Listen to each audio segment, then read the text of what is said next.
Principles of Integrative Oncology.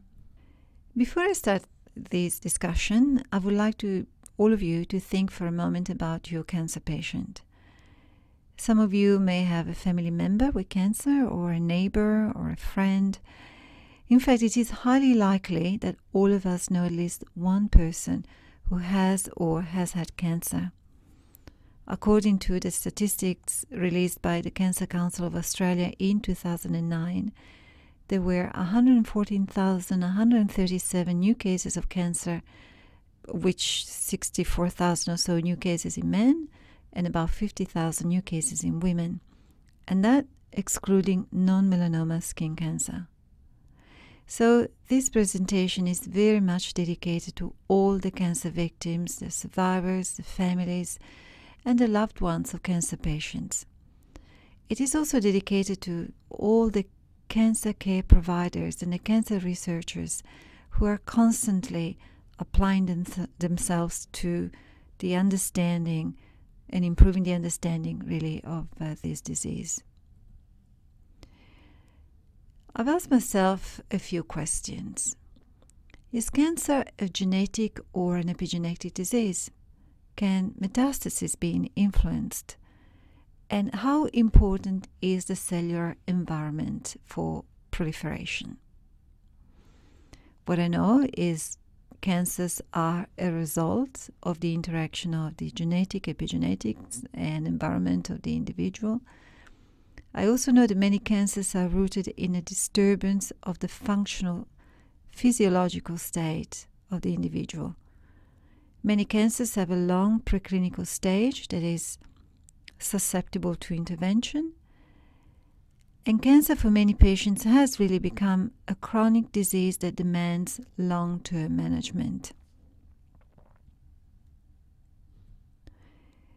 So is it genetic or epigenetic? Well, cancer is an epigenetic disease at the same level as that can be considered a genetic disease. Epigenetic changes, particularly DNA methylation, are susceptible to change and are excellent candidates to explain how certain environmental factors may increase the risk of cancer. The delicate organization of methylation and chromatin that basically regulates the normal cell homeostasis of gene expression patterns has become absolutely unrecognizable in cancer cells.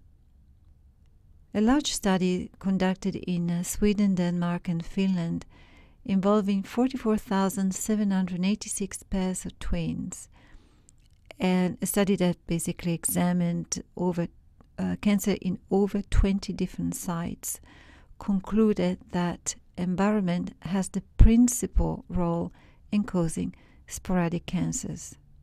How important are genetic differences? Well, genes are relevant to the drug's pharmacokinetics. Genes also relate to toxicities, such as immune reactions. They absolutely can influence disease susceptibility or progression. So, in a nutshell, genetic differences between individuals can influence all aspects of the disease, and also all aspects of its treatment.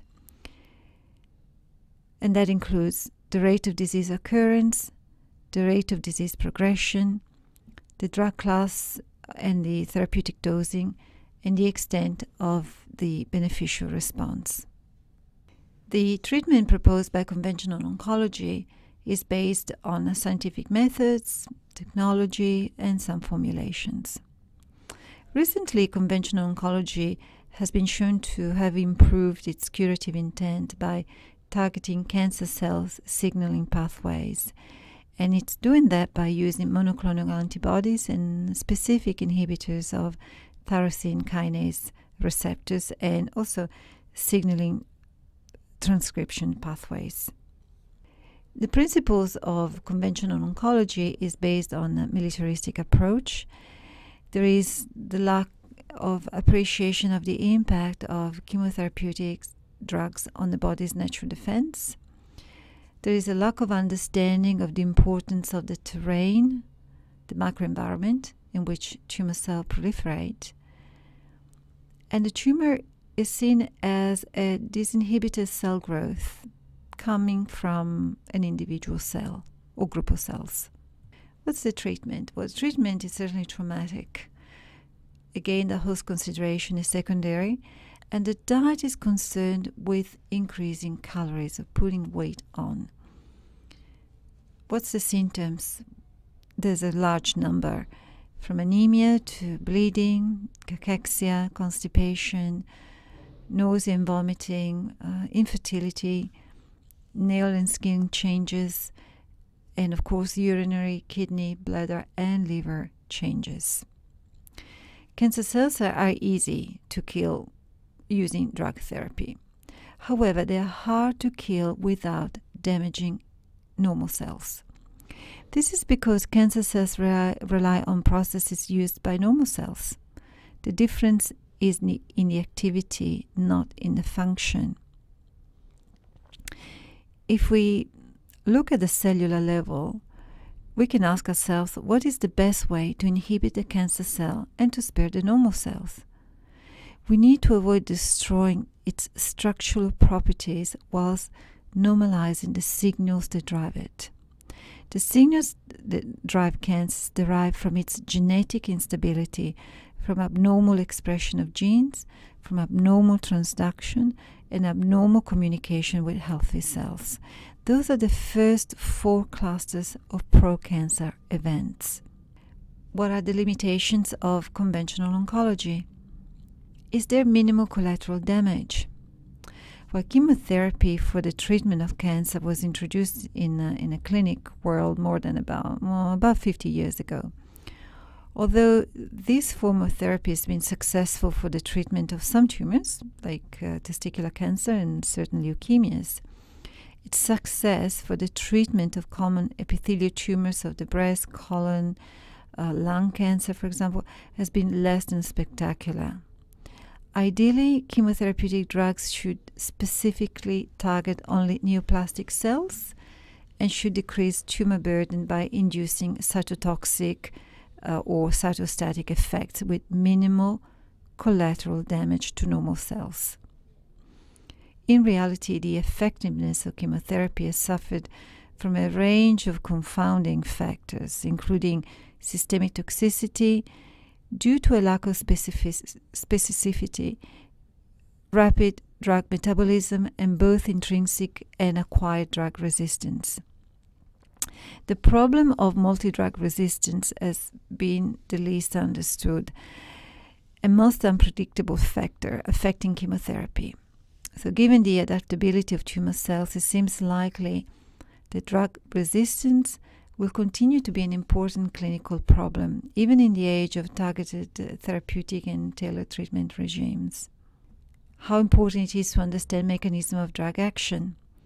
Well, it is important. Classical drug resistance proteins, such as drug efflux pumps, for instance, can inhibit the primary effect by impacting drug-target interactions. Depending on the severity of the initial insult, drug-induced damage may result in catastrophic death or initiate a series of secondary effects mediated by a number of stress signaling pathways. So mutations in these downstream events can produce multi-drug resistance. Cachexia is one of the side effects of chemotherapeutic drugs. It is very common in cancer patients. It describes a syndrome of progressive weight loss, anorexia, and persistent erosion of body cells mass and skeletal mass in response to cancer. So cancer cachexia is often associated with metastatic cancer, but it has also been found to be present in the early stage of tumor growth. So decline in food intake relative to energy expenditure is the fundamental physiological derangement leading to cancer-associated weight loss. In addition, abnormalities of host carbohydrate, protein, and fat metabolism lead to continued derangement of skeletal mass and ineffective repletion of host tissue, despite normal nutritional support. So mediators of cancer anorexia and associated abnormalities are still being studied, but it looks that the TNF-alpha and other host-derived cytokines are implicated as signal molecules in cachexia. Conventional and alternative medicine approach to cancer includes all modalities that provide beneficial additions to conventional approaches. So we're looking at naturopathic medicine, nutrition, yoga, acupuncture. Unfortunately, some of them are only occasionally considered part of the standard treatment of care. These modalities are sometimes met with disbelief by the mainstream oncology because supposedly there is a lack of evidence, but really absence of proof sometimes often simply means that it has not been studied yet, because oftentimes there are no financial incentives to do so. So it is important to remember that many new innovations in medicine could have really originally be classified as conventional alternative medicine. Chemotherapy and radiation were once considered unconventional and questioned by the mainstream medical community. And likewise, chem dietary supplements may have active ingredients that demonstrate anti-cancer activity and eventually become used as conventional cancer drugs. One example is the Pacific yew tree. Its bark contains active ingredients that prevent cancer cells from replicating rapidly.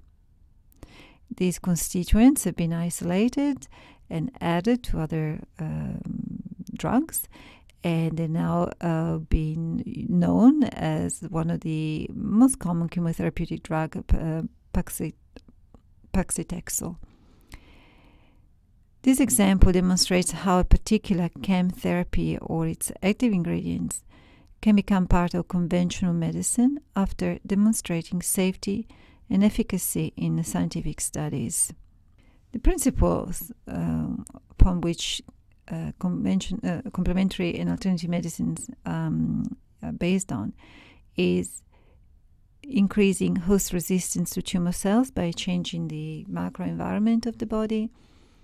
The treatments, of course, tend to be nourishing and nurturing.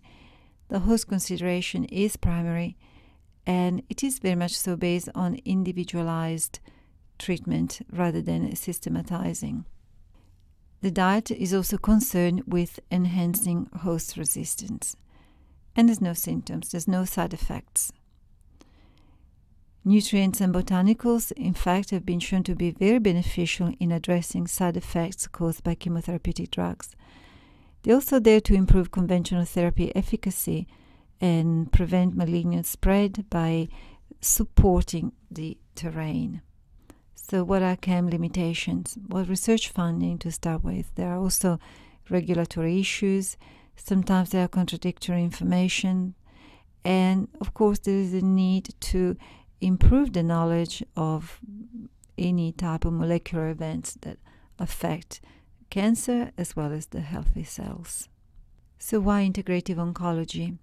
Well, it is very much seen as the next step in the evolution of cancer care, because it addresses the limitation of the current system, and at the same time it retains its current successful features. It also includes the features of evidence-based tools that translate into definable outcomes in the field of preventive, supportive, and antineoplastic care. These tools have their origin both in the Western conventional oncology medicine as well as in complementary and alternative medicine. It is true, it is sometimes difficult to apply a multifactorial approach. This is why the role of the integrative oncology team needs to be very well defined.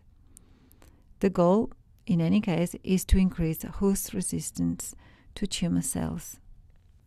As a future of cancer medicine, the patient's individual circumstances have a significant primary importance in the treatment recommendation. Individualized approach to patient-centered care and scientific reproduction of results are necessary for a sustainable integrative approach to oncology. So integrative oncology addresses all aspects of cancer care, uses evidence from cancer epidemiology, basic science, and clinical research, together with the ancient wisdom of natural healing systems such as Chinese medicine or Ayurvedic medicine.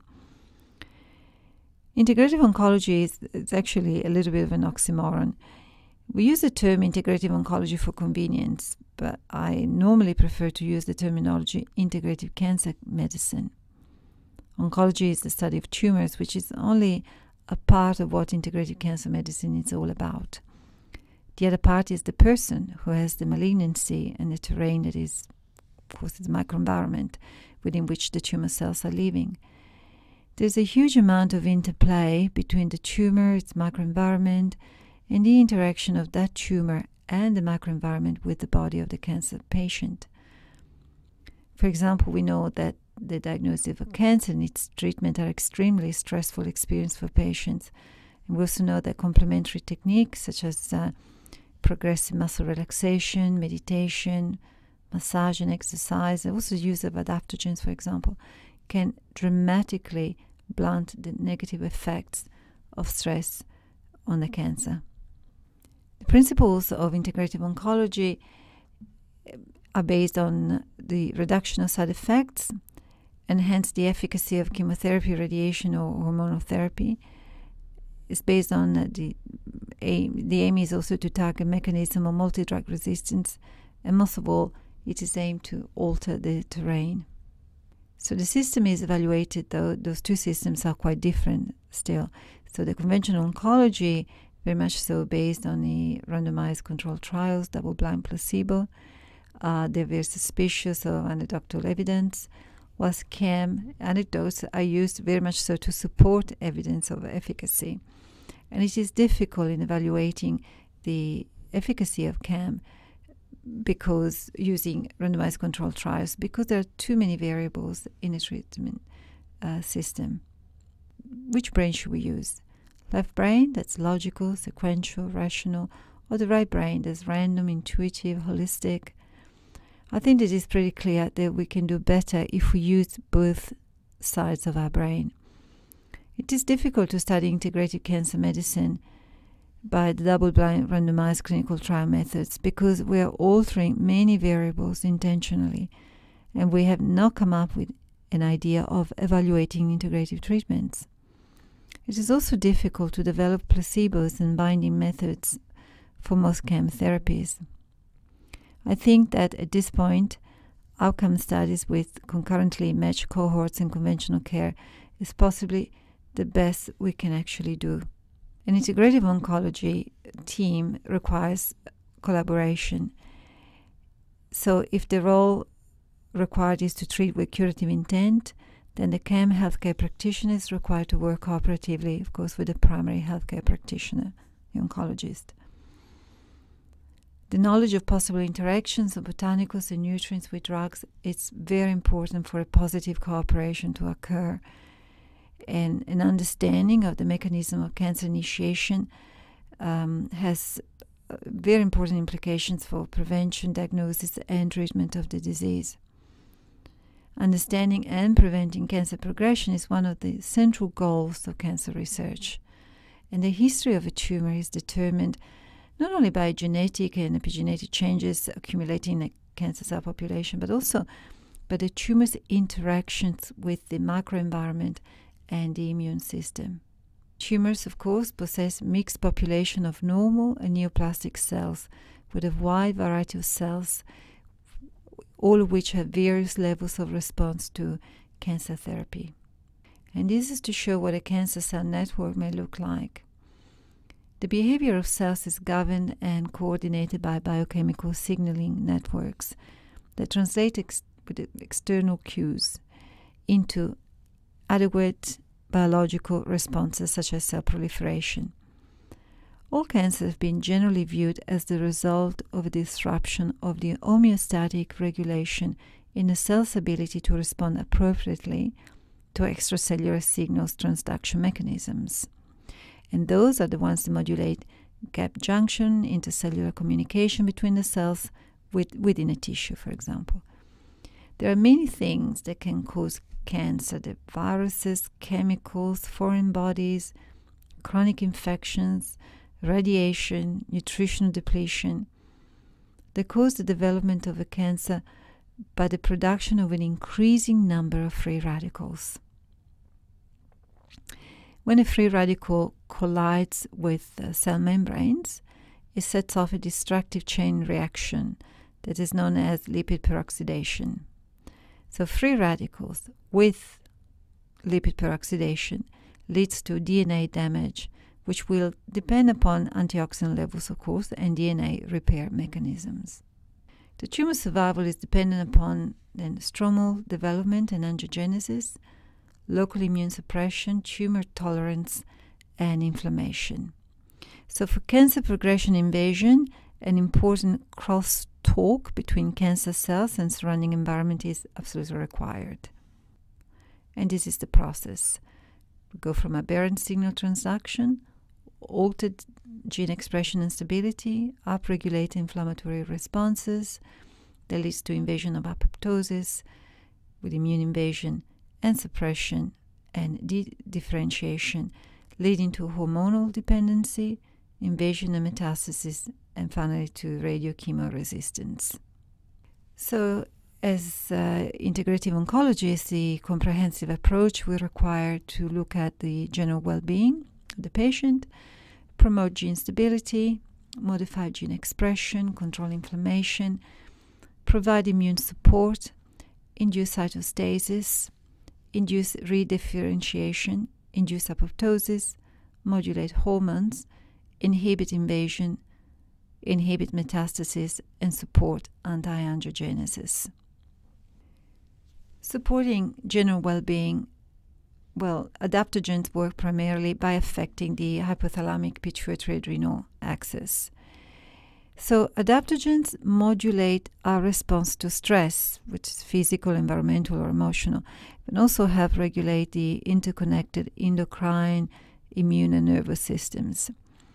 This re-regulation of a disordered or highly stressed system is achieved by metabolic regulators like cytokines, catecholamines, glucocorticoids, cortisol, serotonin, and so on. This broad array of biochemical activators helps explain why many adaptogens also have anti-inflammatory, antioxidant, anxiolytic, antidepressant, and nervine effects as well. So they're highly recommended for general well-being. So promoting gene stability is based on the control of chronic oxidative stress.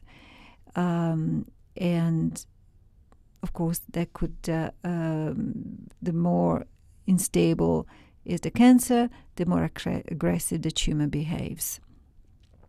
The assessment for testing, you're looking at the assessment of redox balance. The ratio of oxidized to reduced glutathione, for example, is a good marker. Functional liver detoxification, phase 1 and phase 2 detoxification, and methylation status. So you may want to look at homocysteine and to MTHFR. Modify gene expression. Well, gene expression is tightly controlled by genetic as well as epigenetic mechanism. So epigenetics modify the phenotype without altering the genotype of a cell. So shown here are some of the well-defined epigenetic mechanisms that include histone modification, DNA methylation, and the non-coding RNA-mediated modulation of gene expression. So many tumors have genes suppressor turned off, and have also genes that promote invasion, metastasis, and override apoptosis turned on. And they are genetically unstable, so they can adapt to challenges for their survival. So NF-kappa B, well, that's a nuclear factor. Kappa B is a sequence-specific transcription factor that is very well known to be involved in the inflammatory and innate immune responses.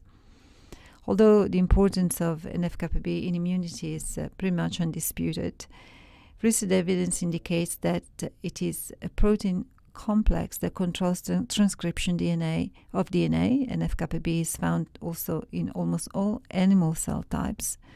It is involved in cellular responses to stimuli such as stress, cytokine, free radicals, and ultraviolet irradiation, for example.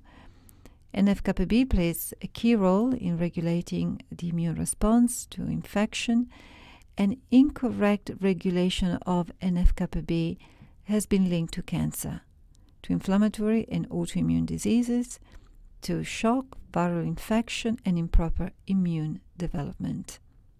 So which ones are the inhibitors of NF-κB? We can look at green tea extract, feverfew, luteolin, quercetin, curcumin, just to name a few. Recent studies have also begun to unravel molecular pathways linking inflammation and cancer. So in the tumor microenvironment, smoldering inflammation contributes to proliferation and survival of malignant cells, angiogenesis, metastasis, and reduced response to hormones and chemotherapeutic agents. Recent data suggest that an additional mechanism involved in cancer-related inflammation is the induction of genetic instability by inflammatory mediators, leading to the accumulation of random genetic alterations in cancer cells. So how we test inflammation? Well, high sensitivity C-reactive proteins, for example, is one of them, and it should be smaller than 1.0. Curcumin is certainly a potent COX-2 inhibitor. It's a potent inducer of heat shock proteins. It's a potent inhibitor of tissue growth factors, beta and fibrinogenesis. It's a very powerful antioxidant that neutralizes potent pro-oxidants and carcinogens. So there should be 4 phases of the immune support.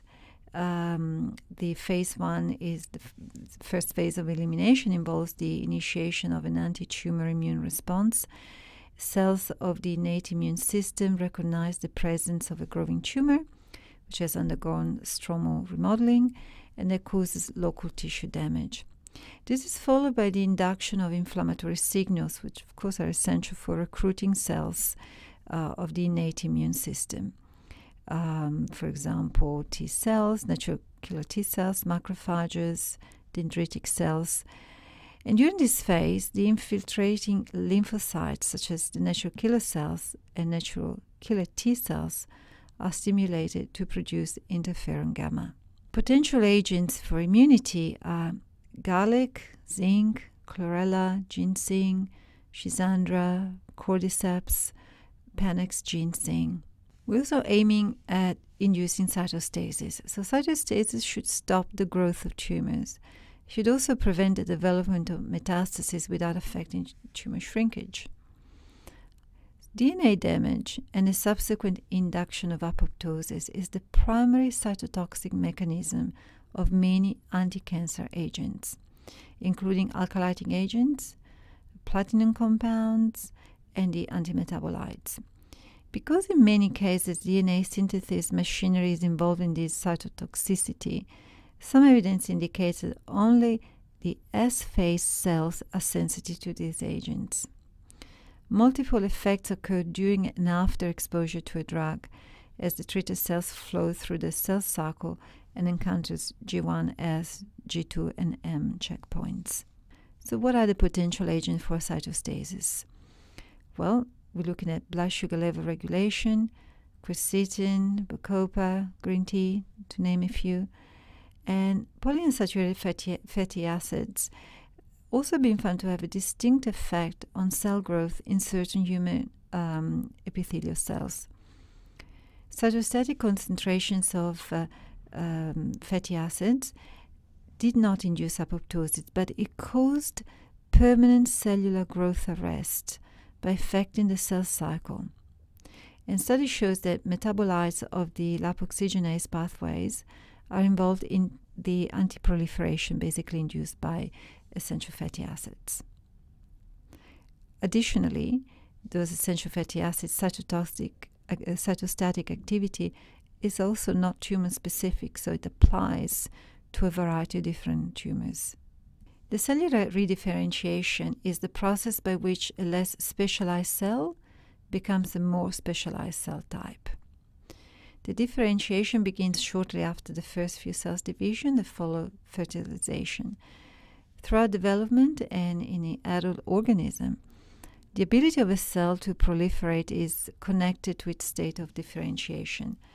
Adult tissues generally express a variety of factors that act to maintain both the proliferation and differentiation status of the cells. Differentiation dramatically changes the cell size, shape, membrane potential, metabolic activity, and the responsiveness to signals. And we have also potential agents that aim at improving the redifferentiation.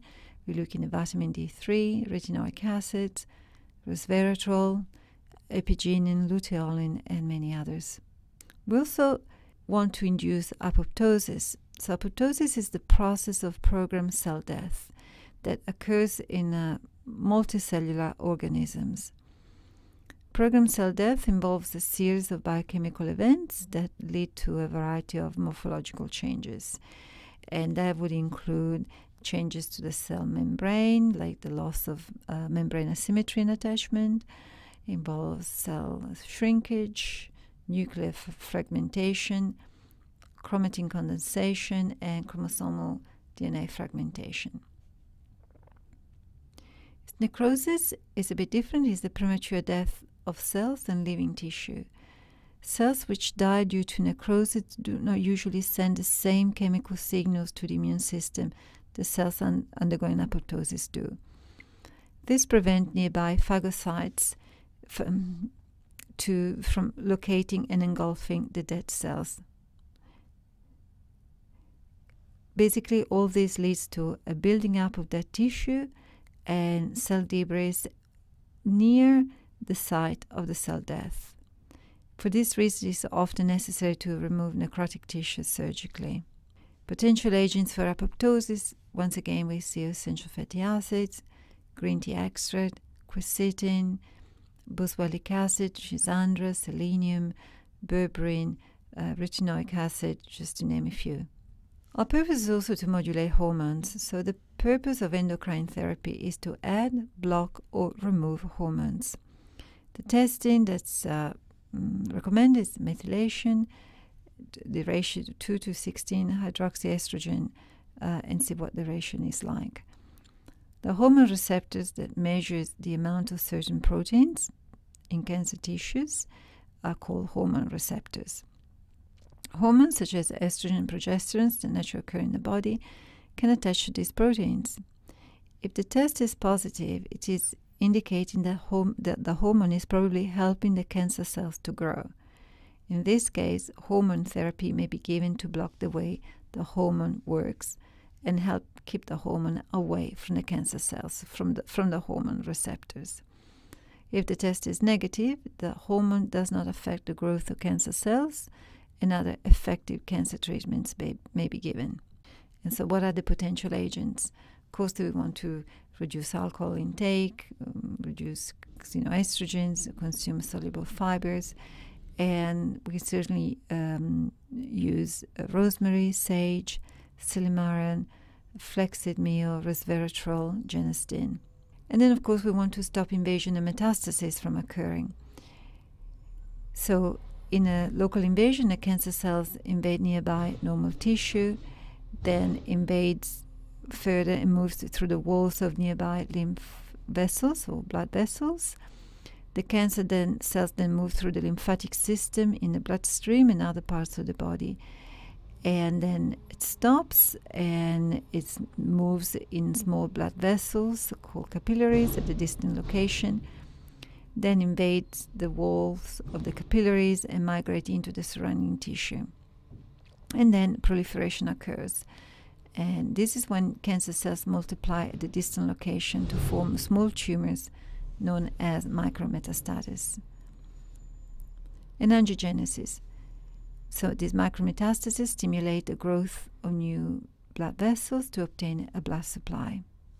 And the blood supply is needed to obtain the oxygen and nutrients necessary for continued tumor growth. What are the potential agents? Well, we have arabinogalactans, green tea extract, flaxseed, bioflavonoids, garlic, ascorbic acid, and it's just to name a few, that many others. Where does the cancer spread? Preferentially, the bladder will go to bone, liver, and lung, breast to bone, brain, liver, and lung, melanoma, bone, brain, liver, lung, skin and or muscle, uterus to bone, liver, lung, peritoneum, and vagina. The testing, again, recommended is the CRP, C-reactive proteins, the fibrinogen, and a D-dimer.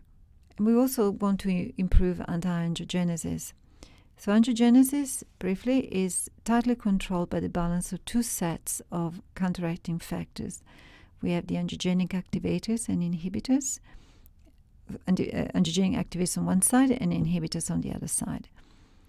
The stability of the angiogenic switch determines the time of initiation of the subsequent angiogenic process. When there are more angiogenic stimulators than angiogenic inhibitors, as it is the case of solid tumors, for example, normal wound healing or female endometrial repair, the angiogenic switch will be turned on and angiogenesis will proceed. Also, during this process, each step is strictly mediated by the balance of different types of angiogenic stimulators or inhibitors. In some particular cases, for instance, the angiogenic switch remains on the on mode, which leads to non-stop formation of new blood vessels and ultimately causing many physiological issues, disorders, and diseases. What are the potential agents? Here we're looking at N-acetylcysteine, retinyl palmitate, flavonoids, ascorbic acid, epigenin, resveratrol, and a number of others. So the chemotherapeutic agents can be influenced through the mechanism of action, by elimination and metabolism. The goal is either to support or protect the tissues that are stressed by chemotherapeutic agents. So how are agents eliminated? Where they are metabolized by the liver and then directly excreted in the bile and by the kidneys. There is a direct elimination via the kidneys. There is direct secretion into the bile. And some drugs are broken down in the reticular endothelial system. Does one size fit all? Of course not. There is a genetic variation between patients, and there's also interaction with other drugs, with herbs, lifestyle, nutrients, diet. And the mechanism of interaction of herbs and nutrients has been seen could reduce the blood level of the drug, increase the blood level of the drug, bind and inactivate the drug, synergize with the mechanism of action of the drugs, can also antagonize mechanism of action of the drug, and in an ideal world, increase the concentration of the drug in the tumor cell without increasing the drug concentration in normal cells. So, by inducing the liver or small intestine enzyme system to increase clearance of chemotherapeutic agents, certainly we don't want that. Herbs and nutrients could directly interfere with the absorption of the chemotherapeutic or targeted agents. And so we need to make sure that we know exactly what type of herbs, what type of nutrients can in fact create an issue with interaction. So I'm going to look at drugs, the most common chemotherapeutic drugs, divided into families. So we're looking at cisplatin, carboplatin, oxaliplatin. Those are common drugs used for triple-negative breast cancer, testicular cancer, ovarian and lung cancer, but also gastrointestinal cancers. They are aimed at inhibiting the synthesis of DNA, RNA, and other proteins, and they're normally administered by IV every 2 to 4 weeks. The nutrients and botanicals that may enhance the mechanism of action are vitamin C. It enhances the effectiveness of the drug, it reduces the side effects. Taurine has been found to reduce renal toxicity, and lipoic acid, the alpha lipoic acid, has been found to be protective of neural and optic tissues from oxidative damage, and also, of course, with regard to renal system and lipid peroxidation. So it's a very interesting nutrient to use quite safely in this application. Molybdenum and zinc induce metallothionein, so it is recommended to avoid the concurrent use of these two nutrients for patients with metastasized cancer in the liver, adrenal, and kidney. There are also nutrients and botanicals that may help to reduce side effects, and they're very safe to use. Looking at ginger, chamomile, peppermint for nausea, the vitamin B complex, particularly the activated B6 for neurotoxicity, again lipoic acid for fatigue, neurotoxicity, milk thistle for both kidney, certainly for liver, but also for kidney toxicity, which happen to be one of those issues related to the platinum compounds. Selenium and adenosine, both for the low blood count, for the hair loss, particularly selenium, loss of appetite, for neuropathy as well. The nitrogen mustards are another group of drugs. The most common are the cyclophosphamide, and they're used for breast cancer, lymphoma, leukemia, ovarian cancer, and they are administered by IV in divided doses as well. Those drugs affect the 3A4 metabolic pathway, and what I have here, there are a number of nutrients and herbs that also choose the metabolic 3A4 pathway for they use basically the same pathway. So we're looking at andrographis, echinacea, licorice, resveratrol, valerian, turmeric. So all of them use the same way, the same metabolic pathway as the drugs, the nitrogen mustards. So the nutrients also, these drugs also go through the 2C19 metabolic pathway. So we're looking here at boswellia, garlic, ginkgo biloba, green tea extract, and melatonin St. John's, and licorice, which also use the 2C19 metabolic pathway. And again, nutrients and botanical, they may enhance the mechanism of action. Also for these drugs, you're looking at fatigue, intestinal damage, low blood count, suppress immune function. So we have a number of nutrients and herbs that can be used. Adaptogens, for instance, glutamine for intestinal damage, melatonin and vitamin A.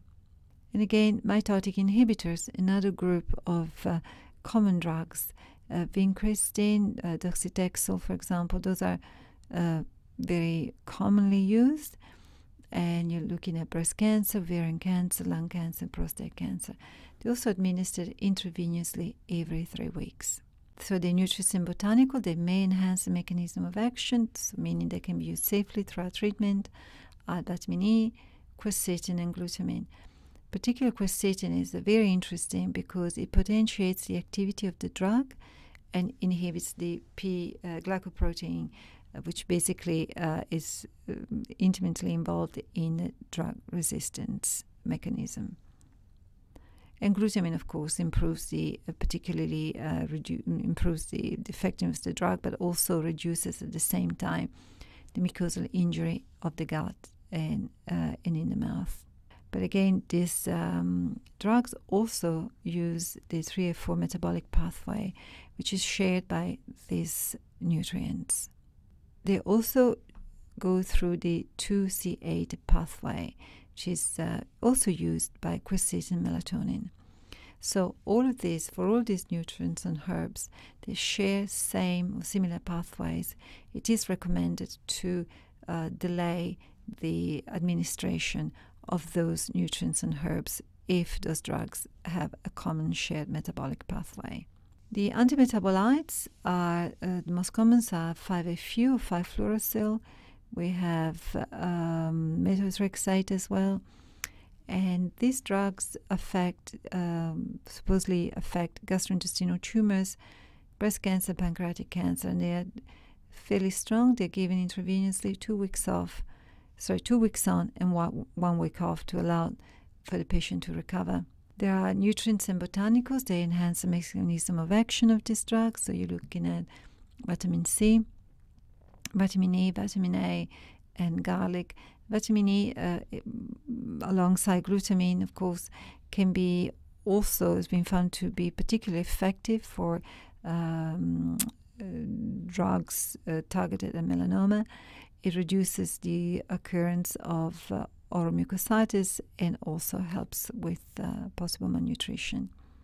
Glutamine, garlic, aloe vera, it all been, and colloidal silver as well, have been found to be very helpful for mucositis, which is again a very obvious side effect of this caused by these particular drugs, especially by this group of drugs. We also have vitamin B6, which is the activated B6. And those are the ones basically, the vitamin B6 affects, supports and really resolves in many cases peripheral neuropathy, the swelling, inflammation in the hands and feet. So it's highly recommended to be considered for treatment. And monoclonal antibodies. Those are the newest drugs, the targeted drugs. The common ones are Avastin, Imanitib, also known as Gleevec. These are not strictly chemotherapeutic drugs. In reality, they are part of the chemotherapeutic drugs, but they differ from the others because they target specific pathways. In this particular case, they target vascular endothelial growth factor that promotes angiogenesis. The metabolism is by the reticular endothelial system. It can be either administered by IV, but more recently, they're actually dispensed daily in the form of a tablet. So there's no, it's less invasive and possibly easier for the patient to deal with. However, we also found that there are nutrients that in dose-dependent ways they can inhibit exactly the same vascular endothelial growth factor binding sites, curcumin in the same way, and so they certainly can both be considered for to enhance the mechanism of action of the monoclonal antibodies. And there are other nutrients that do exactly the same thing: epigenin, luteolin, quercetin, resveratrol, soy, genistein, for instance. And the side effects of the monoclonal antibodies, of course, are quite significant as well. Grapeseed extract has been found to be very beneficial because it strengthens blood vessel integrity and also helps with vessel recovery. These drugs are particularly impacting kidneys, so absolutely hydration is very, very recommended to be used throughout the treatment and especially afterwards when there is a detoxification phase. So, as previously shown, of course, most of the chemotherapeutic drugs, they either initiate apoptosis or necrosis, and it is done through a free radical mechanism. If the oxidation of the cells is too severe, if the chemotherapeutic drugs are too strong, well, the risk is that they will increase the possibility for tumor lysis syndrome to occur. How do you monitor for your patients' alkalinity or acidity? Well, the alkalization of tissues can be done with a blood test that can occur every 4 days or so, but certainly a few days after the commencement of chemotherapy. And this is will give you clues of the potassium, uric acid, the blood urine nitrogen levels, but also about the calcium levels. Radiation oncology fits quite nicely in the same kind of system promoted by chemotherapy. And ideally shouldn't be any issue with the normal cells, but of course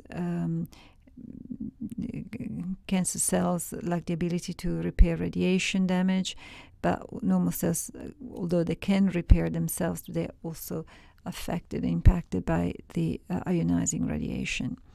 Ginseng has been found to be to have radiation protective qualities, and as well as, for example, inducing endogenous production of cytokines. So it's very much so a radiosensitizer and a radioprotective agent.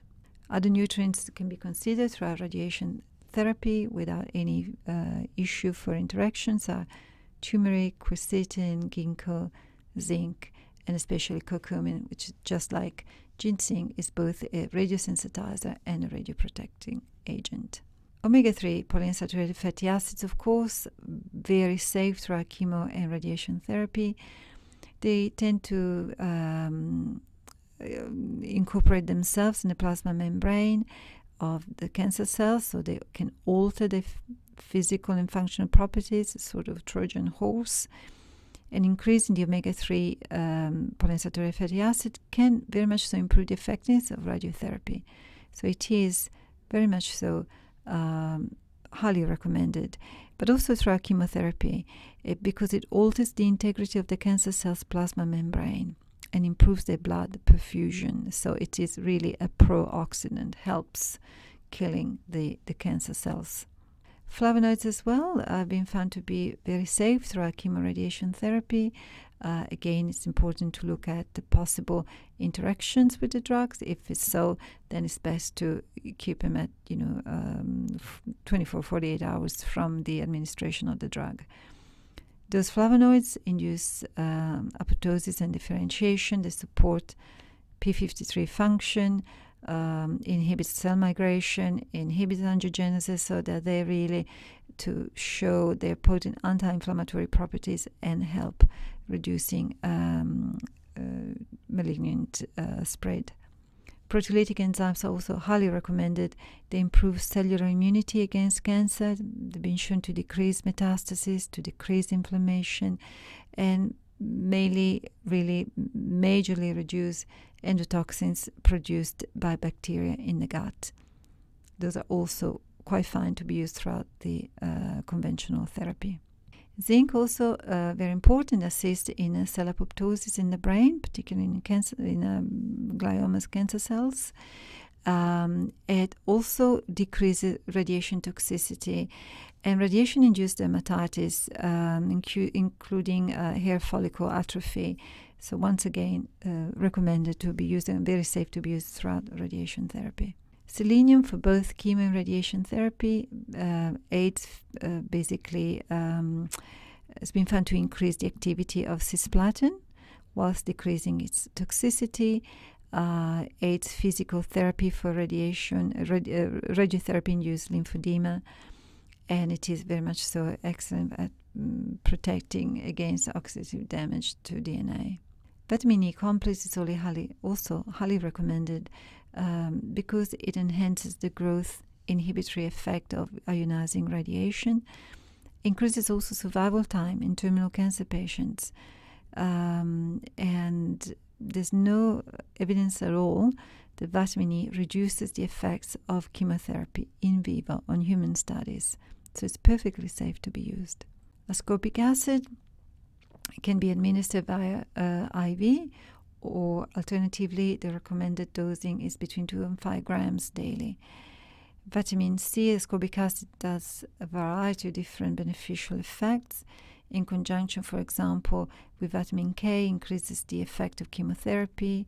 In combination with vitamin E and beta-carotene, provides a protective effect before and after radiation therapy, for instance.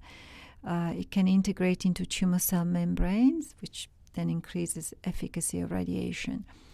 And there's no evidence whatsoever that vitamin C reduces the effects of chemotherapy, and this is done in vivo studies. Glutamine powder, it is for patients suffering with mucositis, which is a common occurrence during chemotherapy and radiation therapy. It is recommended to use 16 grams in 250 ml of water, and to swish the solution 4 times a day in the mouth. And that stimulates mucosal growth and also avoids all those issues, all those the ulceration, infection, and candida that can happen with open ulcers in the mouth. CoQ10, very safe. It has been shown anti-apoptotic ability. It can be given just before radiation, increases mitochondrial function, increases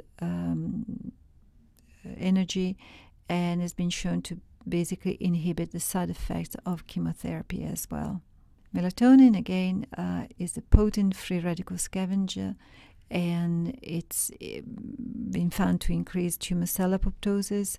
It decreases cachexia symptoms, and really it improves survival in patients treated with tamoxifen and cisplatin. So again, highly recommended. Probiotics also need to be considered. They repopulate beneficial gut flora, of course, inhibit pathogens, and of course, because of that, there is beneficial effects on decreasing inflammatory mediators like TNF alpha, interleukin 8, and any other type of cytokines associated with H. pylori infection. Vitamin A as well can be used through chemo and radiation therapy. There's plenty of evidence to support the use of this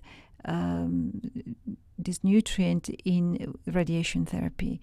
Many recent studies, of course, have pointed out to the fact that it is produces becomes a radiosensitizer in human tumor cells, and supplemental vitamin A and beta carotene, for example, plus with radiation, has shown to have significantly greater anti-tumor effect than radiation or supplementation alone. So it's an adjunct therapy throughout radiation.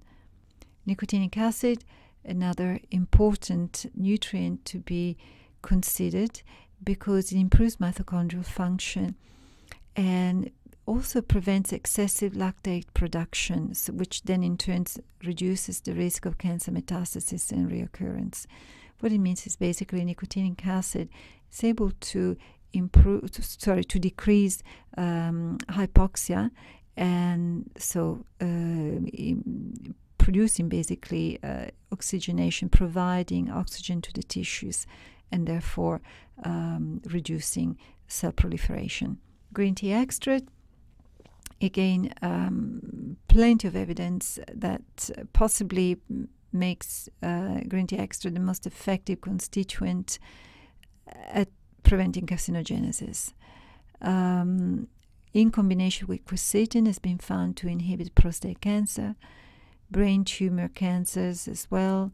In the uterine endometrial cancers, strengthen the extracellular matrix, increases the stability and integrity of connective tissues. It's able to downregulate NF-kappa B, another type of cell signaling. For example, it inhibits vascular endothelial growth factor. So it is wonderful, extraordinary, and absolutely it is highly recommended for green tea extract to be used throughout chemotherapy and radiation therapy. So like I mentioned, compounds present in a green tea extract present significant chemoprotective effect and qualities in tumor bioassay systems. Resveratrol inhibits proliferation in many tumor cells. Has been found to repress transcription factors activity, and of course it's a very broad and very effective antioxidant and anti-inflammatory agent. And vitamin D3, the importance of vitamin D3 shouldn't be underestimated. In this recent study conducted on 234,580 women, has shown basically the relationship between vitamin D3 and mortality from breast cancer.